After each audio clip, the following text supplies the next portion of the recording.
Om, Om, Om. Continuing on page 34, here he is emphasizing here, now what do we call the entity that is aware? What do we call that entity which is aware? Disciple, it is called mind, sir. Sayadaw, only if you have gained such control over your mind that it does not jump from one object to another, are you able to distinguish clearly between mind and matter. While reading the books of Vedanta and Buddhism, one has to be very careful because these books, they do not recognize the self. As it is used in the Vedanta books, they really have no entity to say who is knowing. Because their teaching is there is no individual self. So you cannot say, I know the mind, because there is no I other than the mind.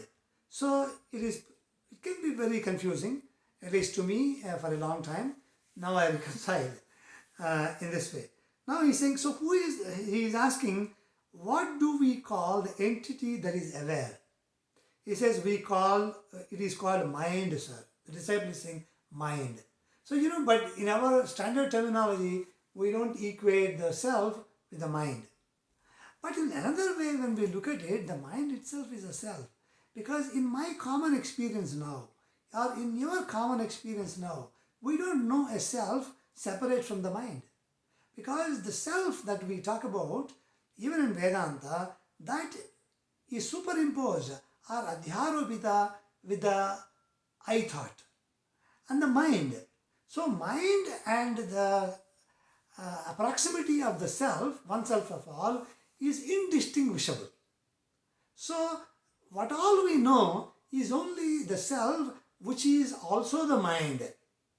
Because I don't know anything other than that. I cannot see a mind separate. Mind, in fact, because it doesn't have a rupa or a form. So the formless is the mind. And whenever we say there is a form, we name it anyway.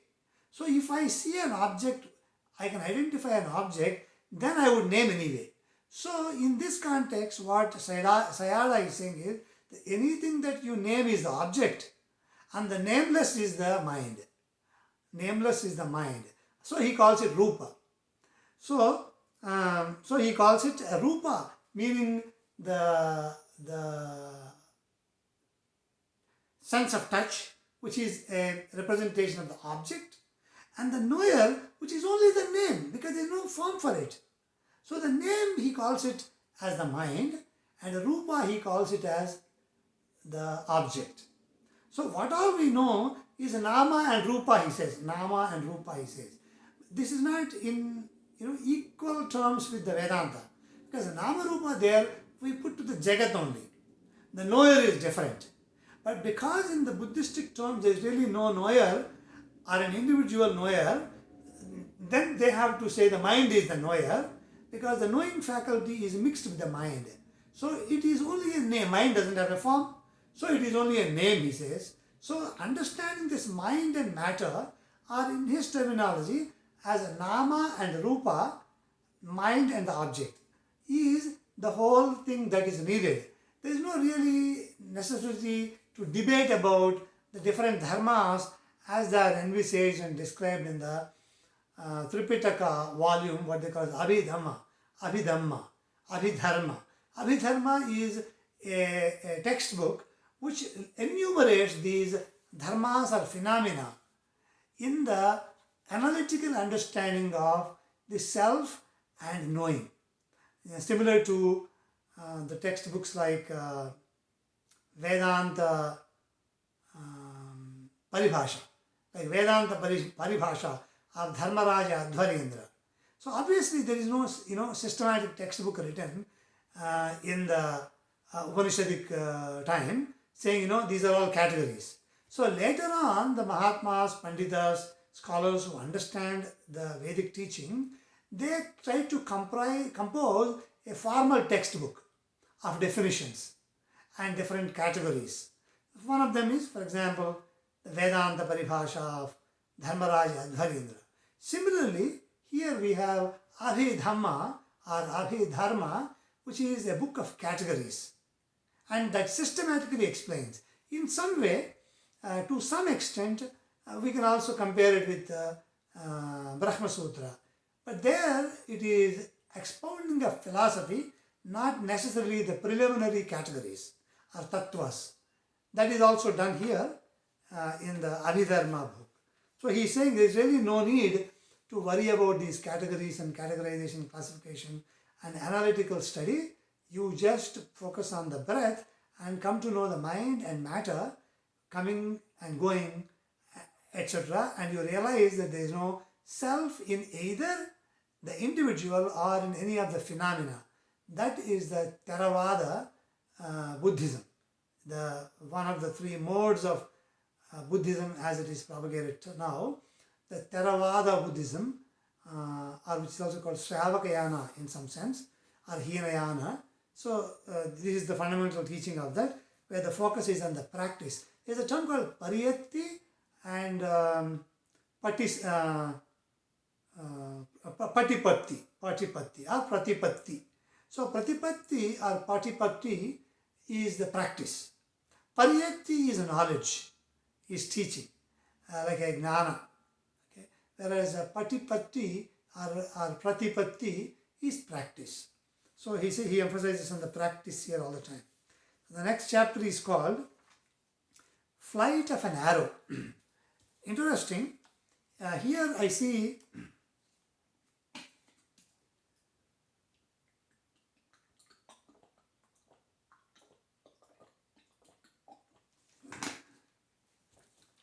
interesting here, the chapter name, The Flight of an Arrow. Here the arrow is used in a very interesting sense. We know this arrow example given in the Upanishads also. In Mundaka Upanishad, we find an example of this. And we find in Kathopanishad, a Ratha similarity is given, simile is given. And in the Mundaka Upanishad, the arrow is given.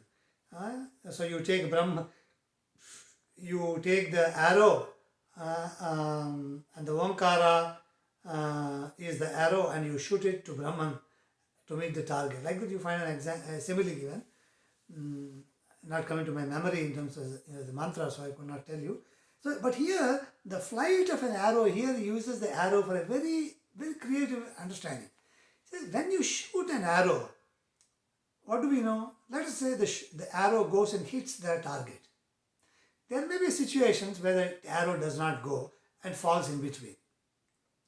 Then what do we say? You did not shoot with full force by pulling the arrow and releasing it. So meaning the virya or effort is not sufficient. Arrow is shot with no full force, means effort is not good. Then let us look at this.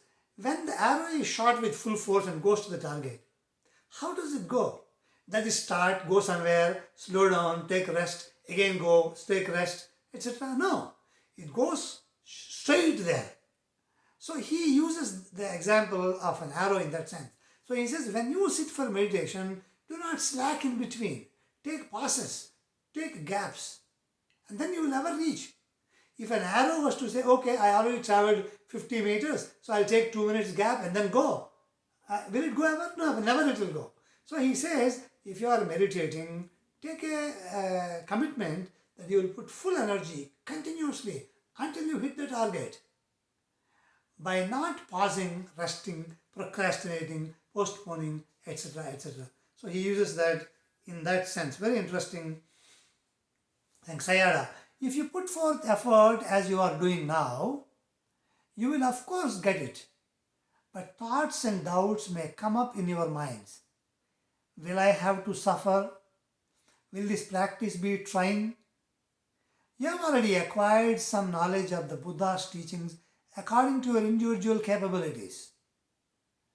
Thinking about these, however, will slow down your progress. So listen well to the teachings now and practice. If you practice, you will arrive at your goal. And the reality of it may or may not correspond with your thoughts about it. Very beautiful sentence. What happens, for example, even now we know a lot of Vedanta. And people, maybe they know a lot of Buddha Dharma by studying different suttas, listening to different discourses. But the doubts still arise. If one is focused on clarifying those doubts forever, they will never reach anywhere, he says. If you put forth effort as you are doing now, because we put forth our effort on some days, some weeks, if you continue that effort, you will of course get it. You will get it. You will get the final enlightenment. But thoughts and doubts may come up in your minds. Occasionally we get doubts. What are the doubts? Will I have to suffer if I get there? Will I lose my brain? Will I become nobody? Will I become a vegetable? Is it useful to me? Then you also get a doubt. Will this practice be trying? It's too difficult, too painful, I cannot do it. Is it beyond my capability? Such doubts come. Because it's not going to be short. As a nachirena adhigacchati. Not very long after, you will reach it. Like that Bhagavan Sri Krishna said. He did not say immediately. Not very long after. Means it's going to take time, but not very long. It will take time like that. So during this time we'll get doubts. Oh, I'm not able to do it. Will I get it? Oh, is it so painful lifelong? Or several lives is the same thing? I don't want it. You may get that kind of a silly thing, he says. You have already acquired, then he's encouraging, saying, you have already listened to some discourses, you get some knowledge. You have already acquired some knowledge of the Buddha's teachings according to your individual capabilities. Even though the teacher is teaching, each student gets only to some extent, based on their capabilities of ability to understand.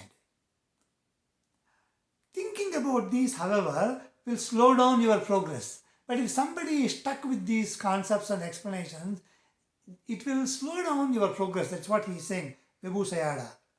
So listen well to the teachings now and practice. If you practice, you will arrive at your goal. And the reality of it may or may not correspond with your thoughts about it. Because what happens is, this is the real trouble we have.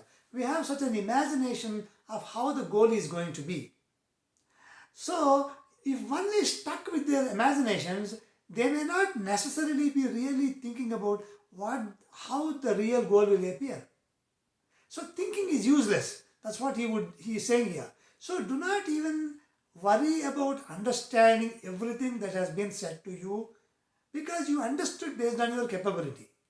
But don't imagine what the fruit is going to be, but focus on the particular task that is assigned to you. That is simply focusing on where the spot is on the upper lip. Focus your attention forever there. Just be focused there. Just be locked there. You don't even switch the object of your observation. Only when you know for yourselves will you also know that your thoughts and speculations about the goal were not correct. We all have imagination of how Rama is going to be, Krishna is going to be. But all our imagination stupidly is limited to those pictures which were painted by people, or the Vatra cinema actors who took the role of those Rama or Krishna. Only that much we know. We really don't know how Krishna or Rama looked. So it is best to go to meditation, contemplation. Take the Nama of Krishna. That is how it is said. Nama is more powerful than Rupa, as it is said in the Bhakti Marga. Because the Nama is biasless, unbiased. Whereas if you take a Rupa, you are fairly biased to the imagination of yours and the other poets. As the Nama is uncorrupt. And the Nama will reveal the form. So that is how in the Bhakti Shastra, Sanatana Dharma, Hindu Dharma says. Here he is saying that only when you know for yourselves will you also know that your thoughts and speculations about the goal were not correct. All of you know from Dhamma lectures that if you follow the teachings of the Buddha, you will get great happiness in the present and in the future. We know from the teacher's teachings and the books, scriptures, that if we practice the marga shown by Krishna or Buddha, you will be happy now and forever. In fact, you are all preachers of dharma yourselves. Of course, he is addressing some monks. But even in our own lives, even the most uneducated, illiterate guy preaches something to somebody in the society. Don't you think that thinking and speculating will slow your progress down? So thinking and speculating how Krishna will be, Rama will be, how the enlightenment will be, it only slow down your enlightenment process. So give up thinking. And as we know that yadvacha nabhyuditam yena vag abhyudyate tadeva brahmatvam vidhinedam yadidam upasate. So that which is illumined by the Vak is not Brahman, because Vak itself is illumined or enlightened or comes to our understanding because of that Brahman. So this Vak cannot describe that Brahman. So thinking, yan manasana manute yena manomatam tadeva brahmatvam vidhinedam yadidam upasate. So by which the mind itself is capable to meditate or think or analyze or contemplate or conceptualize. That cannot be conceptualized by this mind, because it owes its existence to that one self of all. So it is worthless effort to try to conceptualize Brahman. Instead, keep silent and know that I am Brahman. That is the Vedantic way of teaching. And here, of course, in simple terms, he's saying, in fact, you all, don't you think that thinking and speculating will slow your progress down? If you think and analyze, will every thought be correct? So this is the thinking. So if you start thinking, is every thought really revealing the truth? In our own experience, we know that 99% or more of our thoughts never come true. They never reveal the truth. We see something far away and say that is a devil, whereas it is a post. We see on a twilight, we see a serpent, and in fact it is a rope. So every thought and concept and every appearance is never true. So do not try to think about reality. That is what he's saying. And the way to get to the reality is to practice and bring your focus into your understanding of this mind and matter as being coming into existence, appearing, arising and dissolving. If you come to know, automatically you know the truth. That is what he is saying.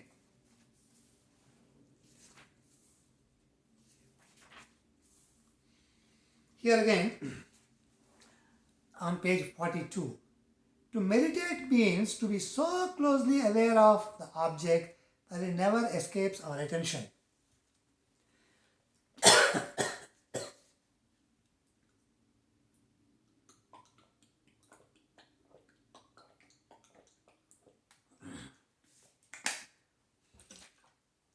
A very interesting sentence about meditation. To meditate means to be so closely aware of the object that it never escapes our attention. So meditation means you have an object of meditation and it never escapes your attention. Nididhyasana. Nididhyasana. In the path of devotion, they say Krishna. And they say Nakha Sikha Paryantam. Nakha means the toenail, Sikha is the head. So you start looking at Krishna from top to bottom, part by part, and then reach his feet, Tribhangi feet. And then again from there go up from feet to ankles, to the knees, to the waist, to the chest, to the neck, the forehead, and to the crown, and come back.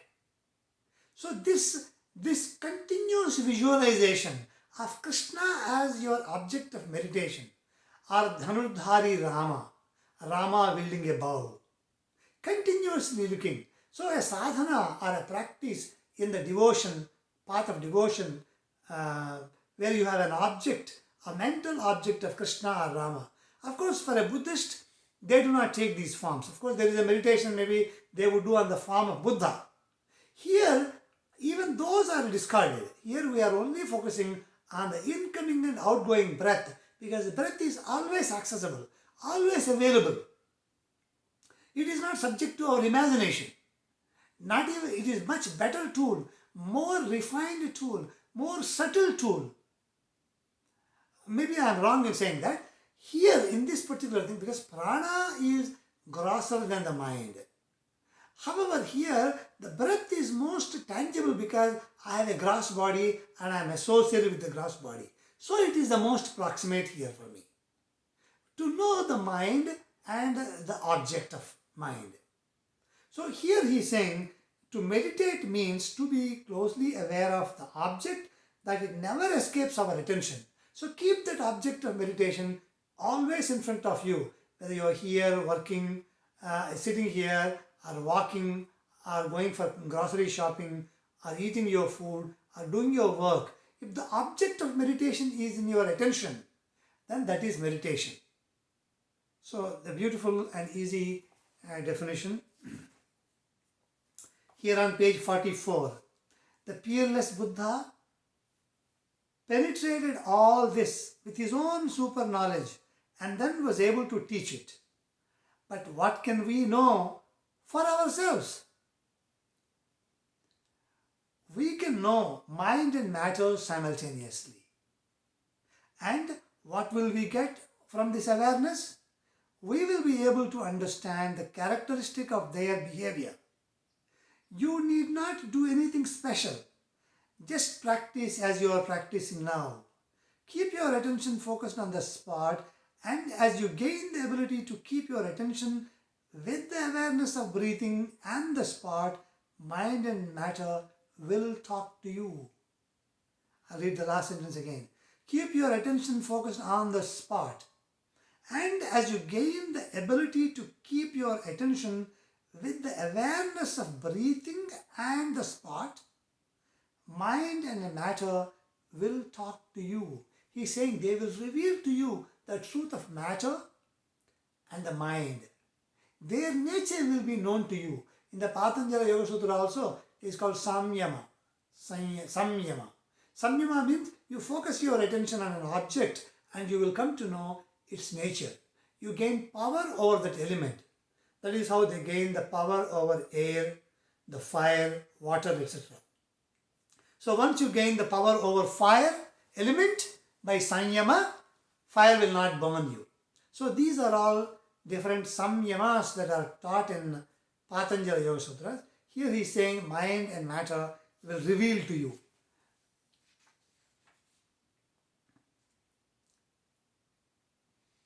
Here are the other, here on page 46, are the other elements of eightfold, noble eightfold path pertinent to this practice?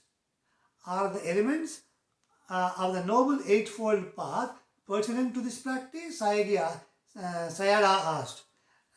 Disciple is saying, sir, the 8 constituents of the noble eightfold path are right view, right thought, right speech, right action, right livelihood, right effort, right mindfulness, and right concentration. When our mind is fixed on the spot, we don't think unskillful thoughts in any way. When the mind is focused on the spot, we don't get any unskillful thoughts, meaning those which are against your welfare are unskillful thoughts.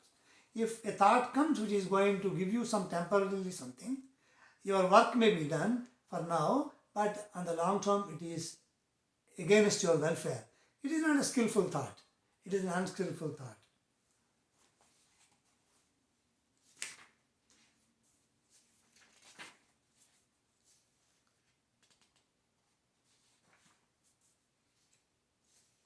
Work without wavering. Work without wavering is a heading on the next chapter. Establish awareness of in-breath and out-breath and the spot where the air touches while you are breathing in and out. So that spot is always in your awareness when you are breathing in or breathing out.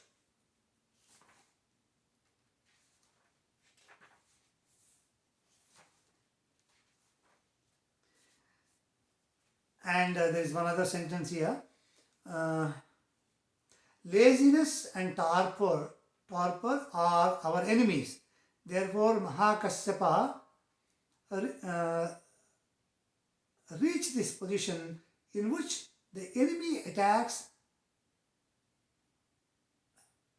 reacted this posture in which the enemy attacks and adopted the other three postures in which the enemy cannot remain for long. So what he is saying is, okay, let me read more. There are 13 ascetic practices and Mahakasyapa practiced all 13. So he is saying apart from these Vipassanā etc. in the Buddha Marga, Buddha taught 13 different ascetic practices which somebody can adapt based on their capability. For example, we know people stand. There are people who raise their hand forever and keep it there. So these are all very difficult practices. So, for example, one of these 13 practices which is called Dhutanga. Yeah, anga means limbs. So, one of them is not sleeping. Means the person gives up sleep for his life. That is a practice. So it's not easy. So very few people take up those kind of very harsh, I think we know, for example, in the Puranas we see even Bhagiratha was standing in cold on one foot. Ravana did the same. So very harsh, very brutal commitments for lifelong. So whereas Mahakasyapa took this vow of not lying down anytime. And I am told, based on this book, that even now in Webu Sayādaw's lineage, people take up this practice of committing to not lying down. Means they will only be sitting. They will not lie down on their beds.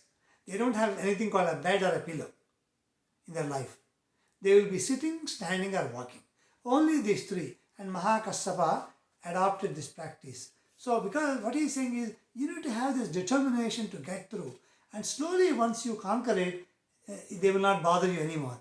And he says, they never, only